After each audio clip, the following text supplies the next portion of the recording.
जीव का जन्म कर्मों के अनुबंध से होता है, कर्मों के बंधन से होता है, और उसको अपना ऋण चुकाना होता है। कर्मानुबंध ये बहुत सूक्ष्म विषय है। जैसे आप जिस परिवार में जन्म लिए हैं तो उस परिवार के लोगों से आपका ऋण है, इसलिए उसी परिवार में आप आए हैं। और ऋणानुबंध उसको बिना चुकाए या बिना वसूल किए आप वहां से जाएंगे नहीं। आपको लेना है तो वसूल करना है, और देना है तो चुकाना है। ये पूर्व के जन्मों से निश्चित किया गया है। जैसे किसी के यहां पुत्र हुआ, जन्म से ही पैसा खर्चा शुरू हुआ, जो बड़ा हुआ तो उद्दंडता के द्वारा मार पूरे परिवार को क्लेश पर क्लेश देता चला जा रहा है। ये तुम्हारे कर्म का फल है। या ऐसे शक्तिहीन बुद्धिहीन ऐसे पागल पूरे जीवन सेवा करो, तुमसे अपना हिसाब चुकाने के लिए वो आया है। अब परिवार के जो सदस्य जुड़े आके, मतलब पत्नी आते ही पूरी हृदय में आनंद, परिवार में आनंद, और जीवन भर वो आनंद ही सुख देने के लिए उसका जन्म हुआ। वो अपना ऋणानुबंध मुक्त, और आते ही भयंकर क्लेश खड़ा कर दिया, बीच में दीवाल और झगड़ा वैसा, फिर अतरे दिन मारपीट शुरू, कलह अशांति, पूरा जीवन नरक हिसाब करने आए। यहां ऋण चुकाए बिना कोई जा नहीं सकता, ऋण चुकाना पड़ेगा। किसी का ऋण वसूल करना है तो किसी को ऋण चुकाना है, दोनों काम करने होते हैं। अनेक जन्मों में अनेक लोगों के साथ हमने जो बर्ताव किए हैं, अच्छे या बुरे, वो होंगे। अब किसी आदमी को हम जानते नहीं, अचानक मिला, अचानक टक्कर लगा और मार पीट गाली गुप्ता सब कर दिया, चुपचाप सह लो। क्यों? ये आपका हिसाब है, पूर्व का हिसाब। हमारा उससे कोई द्वेष नहीं, कोई संकल्प नहीं। अचानक घटना घटी और हमसे द्वेष करने लगा, हमें पीटने लगा, हमें गालियां दे, ये हिसाब है, चुपचाप सह जाओ। अपने घर का भाई ही भारी दुश्मन बन गया और क्लेश हिसाब है। एक प्रभुदत्त ब्रह्मचारी जी की वाणी में पढ़ा था, एक महात्मा जी भ्रमण करते थे तो उस समय असरफियां चलती थी, मोहरे असरफियां, तो उनको भेंट में देते लोग। तो या तो ठाकुर सेवा में लगे तत्काल, या संत सेवा में तत्काल लगे, उसका संग्रह करके डोलना ये ठीक नहीं है बैरागी के लिए, सिद्धांत में ये ठीक नहीं है। तो जब 2, 4, 6, 8 ऐसे मोहरे हुई तो उन्होंने विचार किया कि और भ्रमण करके जब काफी मोहरे हो जाएंगी तो प्रयागराज में जब कुंभ पड़ता है, एक बार पूरे सब अखाड़े के संतों को, अलग अलग संप्रदाय सब संतों को बुलाएंगे और सबको पुआएंगे। अब साधु है तो यही विचार करेगा, और क्या विचार करेगा। तो उन्होंने एक ऐसे डंडा बनवाया, बेंत, जो ऊपर से चूड़ीदार और भीतर पोला, और मोहरे उसमें डालते गए। और भ्रमण, जहां जहां श्रद्धालु भगत थे सबके यहां जाना और इच्छा रखना कि एक मोहर तो दे दे दक्षिणा में। कामना कोई भी हो वो बांधती ही है, ध्यान रखना।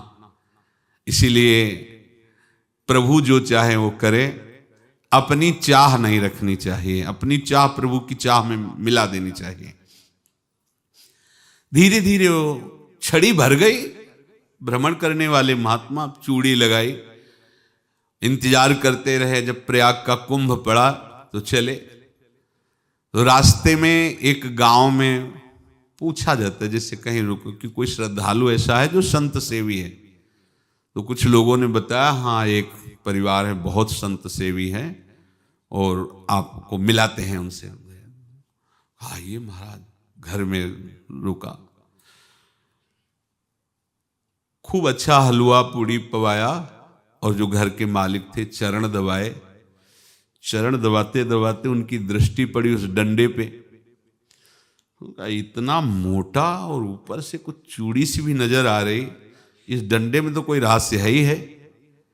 अब महात्मा जी को खवा पिला के सुला दिया। महात्मा जी जब सो गए तो पत्नी से धीरे से कहा, वो डंडा लाओ बाबा जी का। डंडा, वो चूड़ीदार जो ही खोला पलटाया तो सैकड़ों मोहरे। ऐसे संत रोज पधारे भगवान, तुम आनंद हो जाए फिर क्या। पत्नी से कहा नाप के कंकड़ लाओ। वो तो महात्मा जी तो खाए खीर पूड़ी, आराम से सो रहे।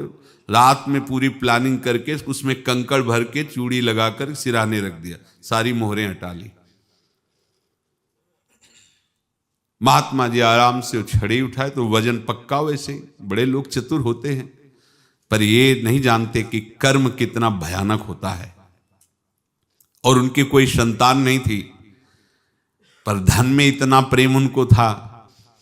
बहुत सावधान। साधु महात्माओं के पास जो अर्थ है, गृहस्थी अगर आता वहीं से है, पर अगर उसको जोर जबरदस्ती या किसी छल कपट से, तो वो उसका विनाश ही करता है। आज तक का प्रमाण है। अब उनको ये भाव पता नहीं होगा, या पता होगा तो लोभ के कारण वो उसको मान नहीं पाए होंगे। महात्मा जी गए प्रयाग में, किसी अखाड़े पर रुके और वहां प्रार्थना की कि कल जो है संपूर्ण अखाड़ों का निमंत्रण किया जाए और सब संतों को भोग पवाया जाए और उनको दक्षिणा भी दी जाए।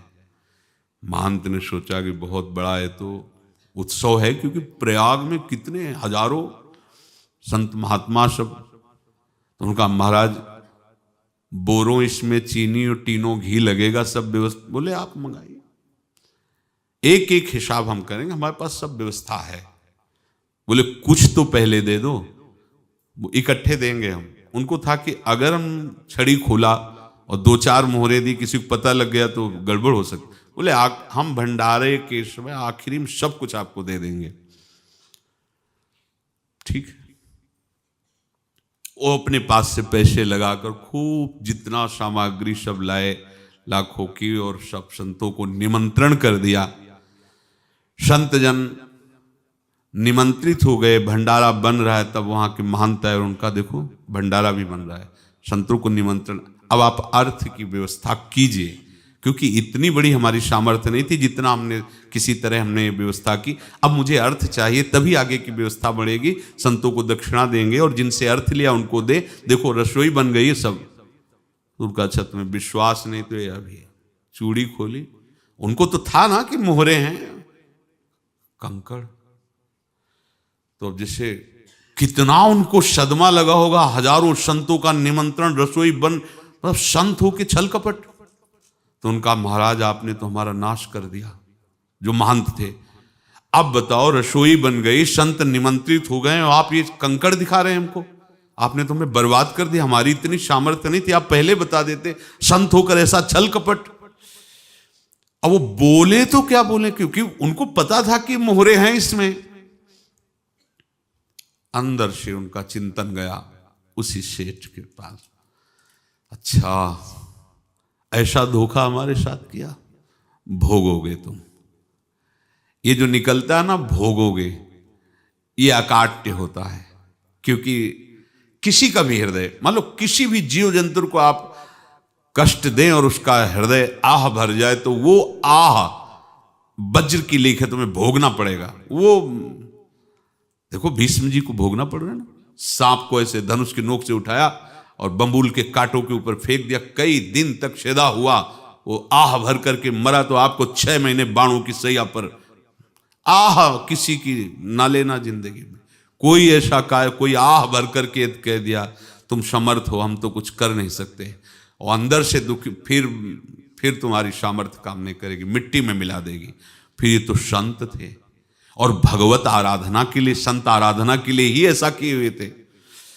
अब इनका कैसे मुंह दिखाएं, अब क्या करें। सुबह संत जन आएंगे, सबके बीच में हमारी कि देखो इन्होंने, अब क्या करें। गए और संगम में जाके छलांग लगाई, अपने प्राण त्याग दिए।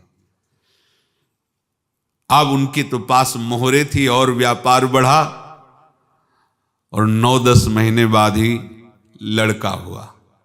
अब तो उनको कि संत फलीभूत हो गया। देखो व्यापार चल रहा, लड़का नहीं होता था, लड़का भी हो गया, बड़ा आनंद छा रहा है।